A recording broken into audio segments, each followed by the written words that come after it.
So welcome to our meditation time. I hope that you are in a spot where you can become still, first physically, and then we'll work toward the mentally and the emotionally version of still. So whatever that looks like for you, just become comfortable. If you are seated, just really ground through your sit bones and allow your spine to lengthen. If you're lying down, stretch out and allow your spine to lengthen.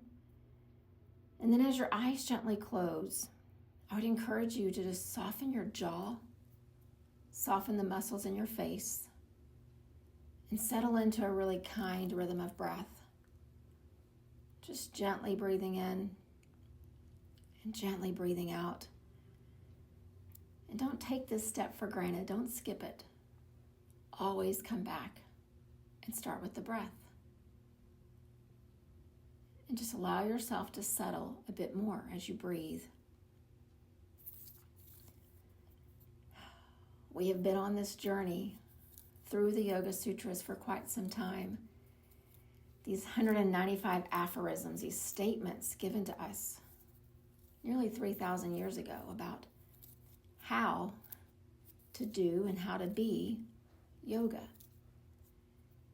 And what Patanjali did when he wrote these texts for us so long ago is he started off with the first chapter, which tells us this idea of enlightenment, this thing that we all desire so much, to have clear consciousness, to have clarity of our purpose, to have wisdom. And so he started off this Yoga Sutra journey, and he told us that this is what the practice gives us, a pathway toward that clarity, that purpose, that wisdom. And then he went on in chapter 2 with about 55 different lines of telling us how. If you want to find clarity of purpose, here's how you do it. He taught us how to breathe. He taught us how to move our body, how to treat each other, how to withdraw a bit from our sensories, overload and stimuli that are coming in so often. And then he gets to this third chapter where we find ourselves today. And in Sanskrit, we call this Vibhuti-pada.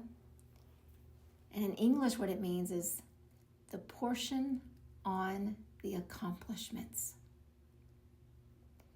But we have to be really careful with that word accomplishment, because in our society, our culture, the translation of that word from Sanskrit to English might make us think that we're striving towards something, that we're trying to master or accomplish something.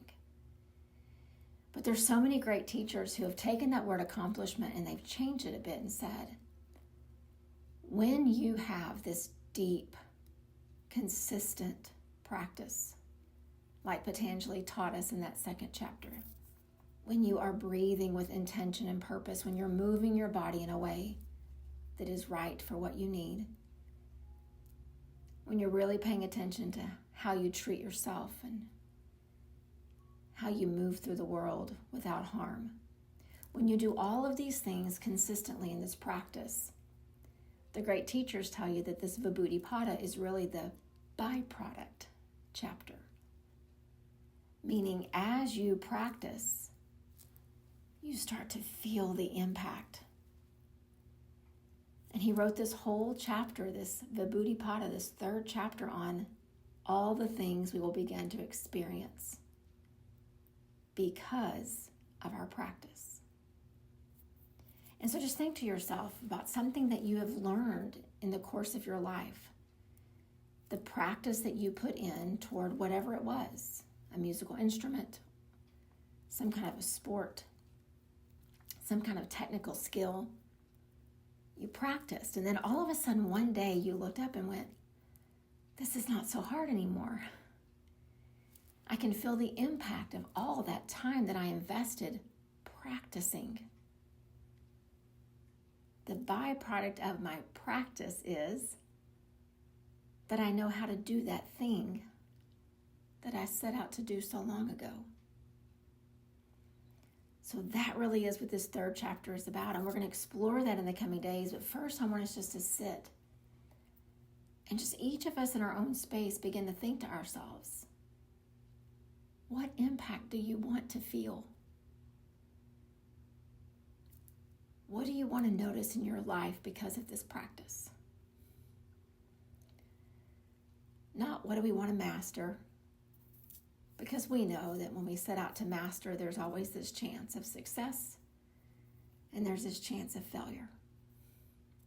There's also this chance of the ego getting involved and us feeling competitive, like we have to win at this thing. But this vibhuti-pada, this portion on the byproducts, the accomplishments of our practice, it's telling us that you can't fail at this. As you practice breathing with intention, retaining the breath when it needs to be retained, flowing from the inhale to the exhale when that is what you need. When you practice that, you will feel an impact. When you move your body with intention on the mat and you show compassion and care toward yourself, you will feel the impact.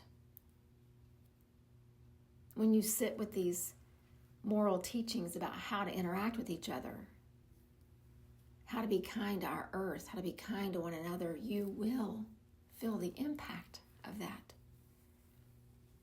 This is not something that we can fail at. And I think that might be the most beautiful part of these teachings. We're not striving to get somewhere. We're not checking things off a list.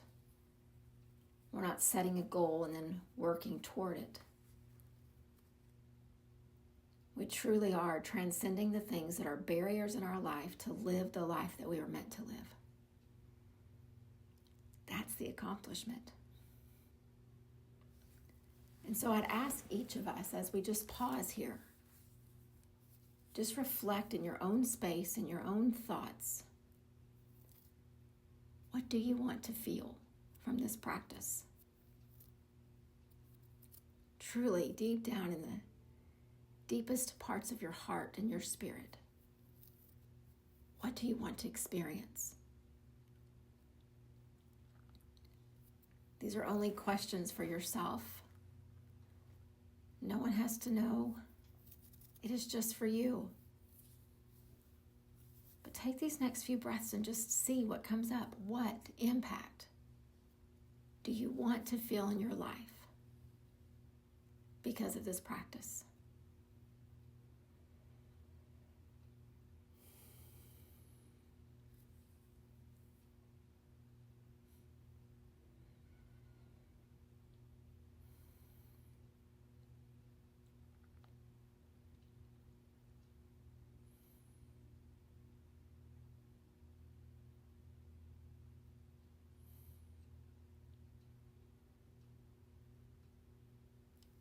And then ask yourself, are you willing to do what Patanjali has asked us? Are you willing to engage in deep, consistent practice? Are you really ready to do what it takes to begin to see that thing that you are hoping for inside your heart right now? Every time we show up to meditation, every time we sit on the yoga mat, every time we stand in nature and just take it all in,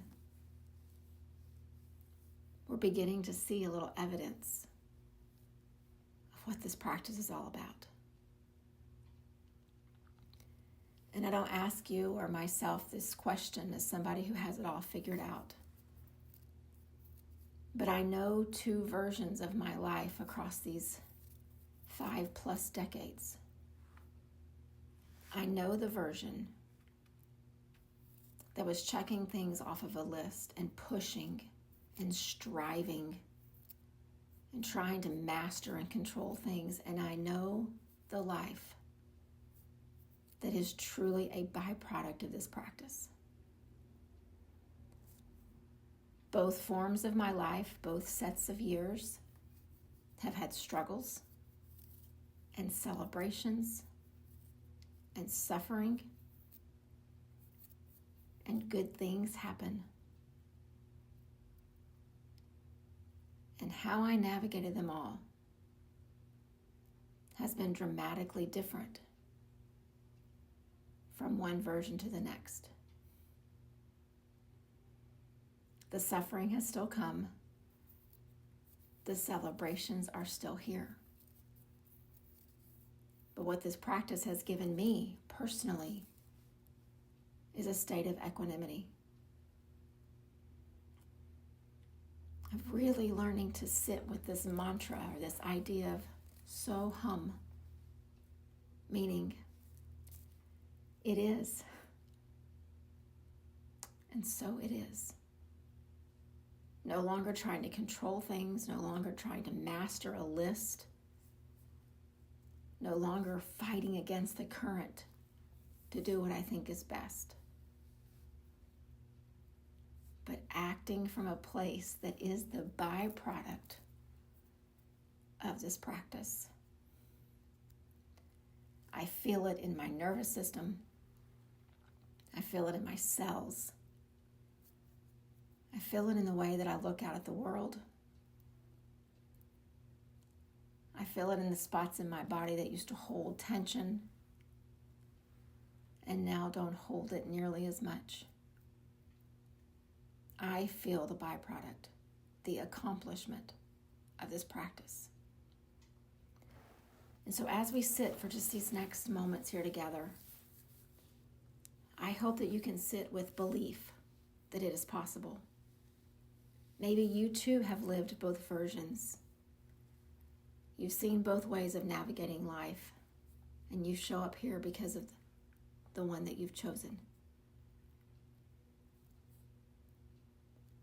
And if you're still wondering if it's elusive, if it's true, if it can really happen, just sit with that. Feel the peace as you sit. Feel the harmony of the parts of you as you breathe. And feel that gentle compassion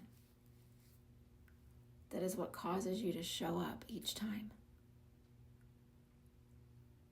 So let's just sit. What are your accomplishments of this practice?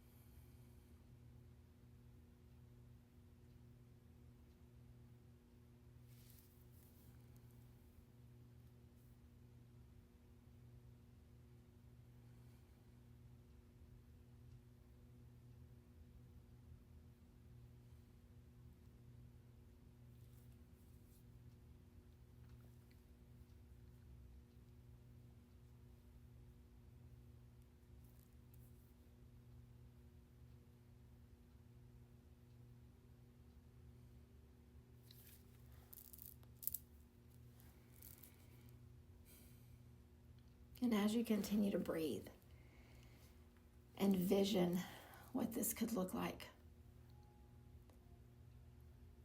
Just ask yourself before we close if you're willing to do the work for it. I know that equanimity is something that I have felt, something I have experienced, and something that I want to continue. And so when I begin to feel the equanimity getting a little off and those old patterns coming into play, I tell myself I've got to get on the cushion. And when I feel the equanimity getting a little shaky and my frustrations getting a little strong, I tell myself I've got to get on the mat. And when I feel my equanimity getting overrun by my endless list of checking off and doing, I know I have to tell myself to get off that screen and go outside and look up.